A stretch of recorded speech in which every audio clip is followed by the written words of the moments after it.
गायब है, हम कोई अपराधी है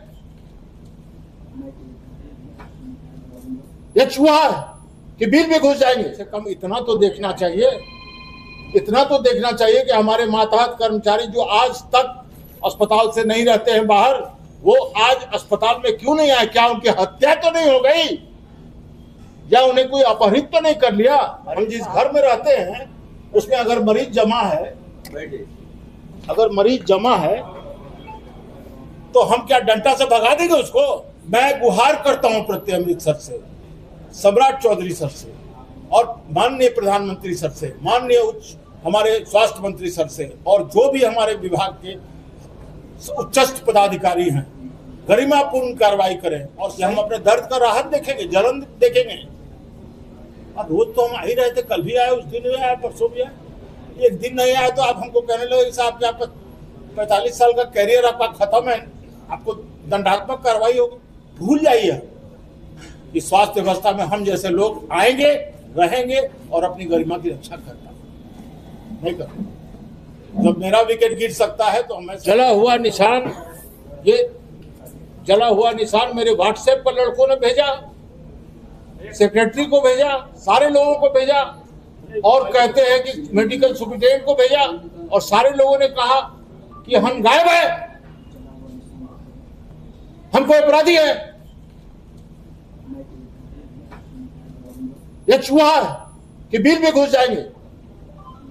अरे हमारे अभिभावक अगर हैं तो कम से कम इतना तो देखना चाहिए, इतना तो देखना चाहिए कि हमारे मातहत कर्मचारी जो आज तक अस्पताल से नहीं रहते हैं बाहर, वो आज अस्पताल में क्यों नहीं आए? क्या उनकी हत्या तो नहीं हो गई या उन्हें कोई अपहरित तो नहीं कर लिया? अरे साहब, आप संपर्क सूत्र साधते हैं कि वो प्राइवेट प्रैक्टिस कर रहे हैं। हम जिस घर में रहते हैं उसमें अगर मरीज जमा है तो हम क्या डंडा से भगा देंगे उसको? उस घर में हम सरकारी गाड़ी नहीं लगाएंगे जिस घर में हम पैदा हुए हैं। ये कौन सा हम पर आरोप है भाई? और कौन सा कर्तव्यहीनता हमने किया? कर्तव्यहीनता हमने किया है कि विभाग ने किया? साहब लिखते हैं कि सूचना बिना सूचना के उपस्थित, तो जलने का और मरने का और कटने का और गिरने का पूर्व सूचना दे देगा। अरे हमारे साथ दुर्घटना होगी रात को तो हम आपको सूचना देने जाएंगे कि हम अपने दर्द का राहत देखेंगे, जलन देखेंगे। अब रोज तो हम आ ही रहे थे, कल भी आए, उस दिन भी आए, परसों भी आए, एक दिन नहीं आए तो आप हमको कहने लगे साहब क्या 45 साल का कैरियर आपका खत्म है, आपको दंडात्मक कार्रवाई होगी। तो हम जैसे लोगों को ऐसा कीजिए ना। भूल जाइए कि स्वास्थ्य व्यवस्था में हम जैसे लोग आएंगे, रहेंगे और अपनी गरिमा की रक्षा करता नहीं करते। जब मेरा विकेट गिर सकता है तो मैं समझता हूं कि जितने महाविद्यालय में काम करने वाले जितने भी कर्मी हैं उनसे अलग सारी व्यवस्था में यही चले। मैं गुहार करता हूं प्रत्यय अमृतसर से, सम्राट चौधरी सर से और माननीय प्रधानमंत्री सर से, माननीय हमारे स्वास्थ्य मंत्री सर से और जो भी हमारे विभाग के उच्चस्थ पदाधिकारी हैं, गरिमापूर्ण कार्रवाई करें और सही करें, स्पष्ट करें। बिना स्पष्टीकरण के प्राचार्य को हटा देना, स्पष्टीकरण पूछिए। ये मामला मुझे समझ में नहीं।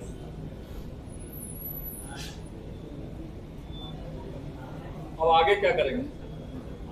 सत्यापन पहले दे लूं आपसे, पहले सत्यापन दे लें आपसे। और हम पर आरोप है कि ये कृत्य पदाधिकारी के घोर लापरवाही, मेरे चोट लगाने में आप लापरवाही नहीं रखी। मेरे चोट लगा तो मैं लापरवाही कर रहा हूं। मुझे लिखा गया कि कर्तव्यहीनता, मैंने कौन सा कर्तव्यहीन काम किया है?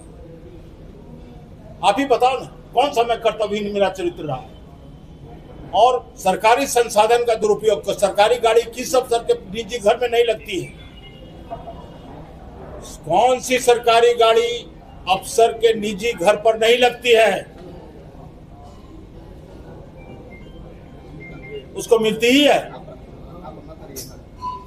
अनाधिकृत अनुपस्थिति अनाधिकृत कैसे हैं हम?